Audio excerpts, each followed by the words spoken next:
Inter looked very, very special in my opinion, and if it wasn't for Arnautovic doing his best impression of Lukaku in the Champions League final last season, then Atleti would have been dead and buried already. We'll look over all of that in UCL this week, but first to Eindhoven. I gotta say, they rarely get a shout out, but I gotta hand it to the referee for this PSV versus Dortmund match, Sergio Conceição, but only for the first half, and in particular when speaking about letting the match flow.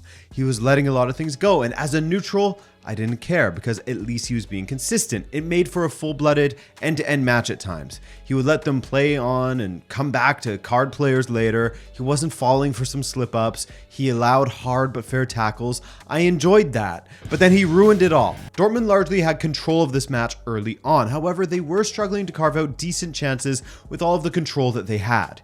In fact, when it came to quality of chances in the first half, if we're talking threat, PSV's early chances were more dangerous. But former PSV player Daniel Milan was able to carve a goal out of nothing kind of upon his return to the Philipsstadion. It looked like the attack for Dortmund was dead when Milan sort of stopped short on the edge of the box with two players in front of him. It seemed like his only choice was to pass it back to Ryerson when he drove into the box, but he smashed a strike toward goal from an odd angle, and thanks to a deflection off of the defender, it slipped past Walter Benitez into the PSV goal. Weird one as well, as the ball hit where the post and the crossbar meet, fell into the goal in a funny, physics-defying kind of way.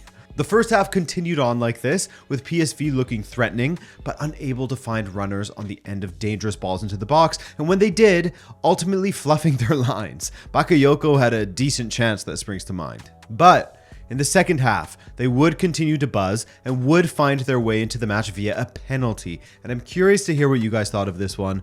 There is a reason why I said, but I gotta hand it to the referee for this PSV versus Dortmund match, Sergio Conceição, but only for the first half. But then he ruined it all. Because for me, while PSV were playing quite well and perhaps deserving of a goal doesn't mean you should be gifted one. And that penalty call with Hummel's clean tackle in the box was absolutely shocking in my opinion. The fact that the VAR reviewed it and didn't even say, you know what, Serdan, you may want to take a second look at this, is pretty unbelievable to me, as it was at least worthy of the referee taking another look and making sure he was cool with his own judgment. For me, never a penalty, and I know that it can still be a foul when a player gets the ball if the follow through is unnecessarily strong or endangers the opponent. But that's the thing, it was neither, and so it wasn't a penalty for me. But for Luuk de Jong, like any pro, like any bagsman, he had no problems dispatching it. I mean, just look at his goal record this season now. Unbelievable, 28 goals and 11 assists from 35 matches.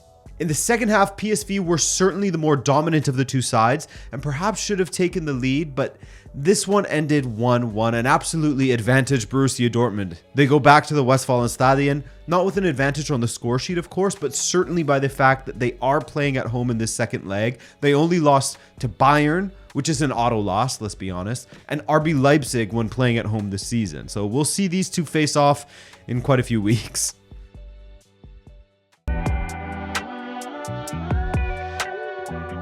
We'll basically skip the first half as it was kind of a snooze. Like I said in my preview for this match, it had the makings of being an amazing, highly entertaining watch, or it could be an absolute snooze.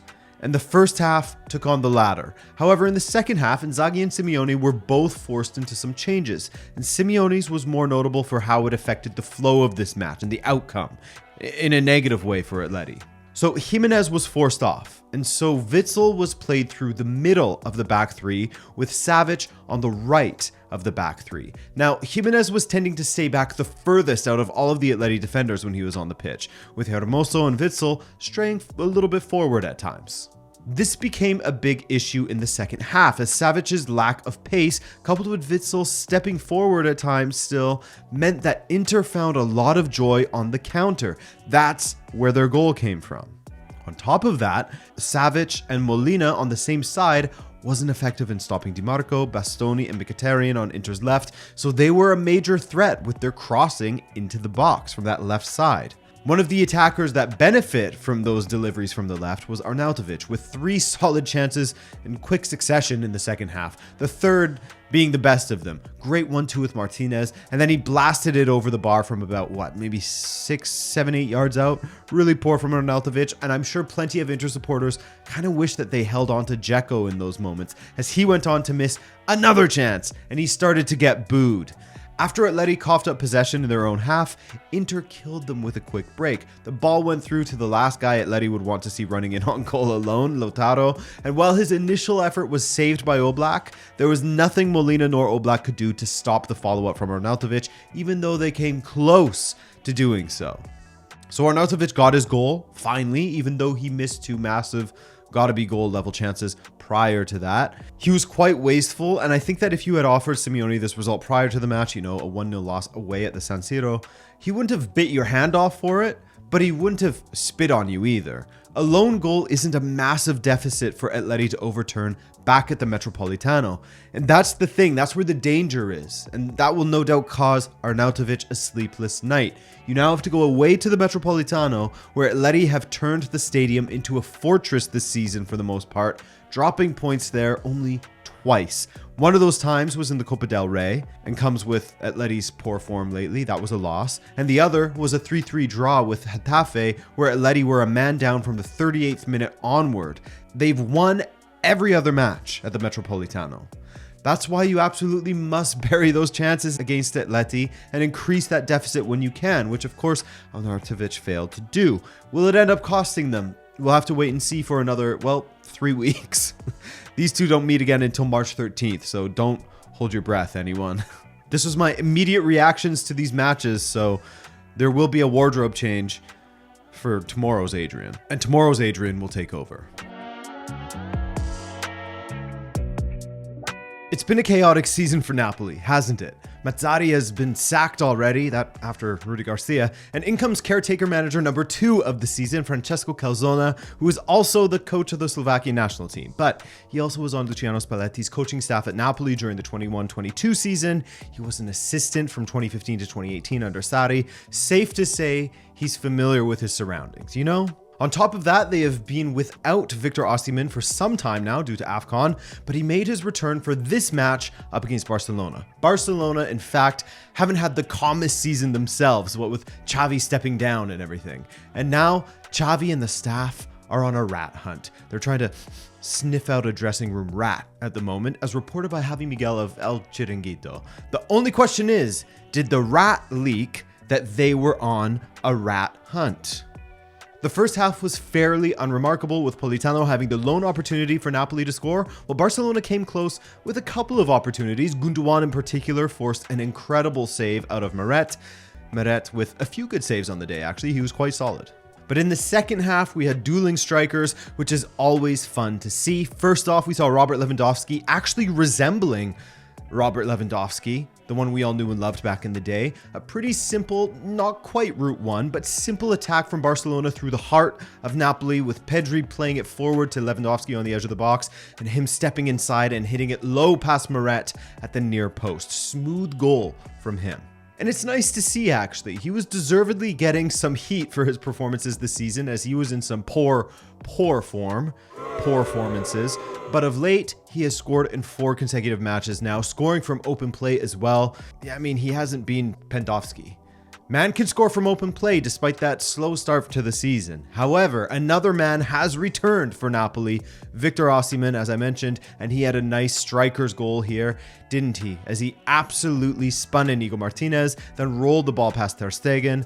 Honestly, not the cleanest finish. He scuffed it a bit and it was basically down the middle, but it still beat Ter Stegen, so who's complaining, right? Martinez thought that he was fouled by Osimhen, but the ref disagreed. What do you guys think? For me, clean goal. He didn't tie up Inigo Martinez's legs or anything. He just outmuscled the man. Martinez tried to get in front of Osimhen to take the ball away, instead of just holding his position, keeping himself between Osimhen and the goal. Instead, he tried to get around him and stumbled over in doing so. Good shielding. So 1-1 there, and Napoli continued to look decent. It was Gundogan who nearly won it for Barcelona as his strike from outside of the box just bounced past the post. A draw was the final result, for the most part deserved result based on the quality of chances, though Meret had to be sharp. So we go again, back in Barcelona on March 12th. Winner takes all, man. Yeah.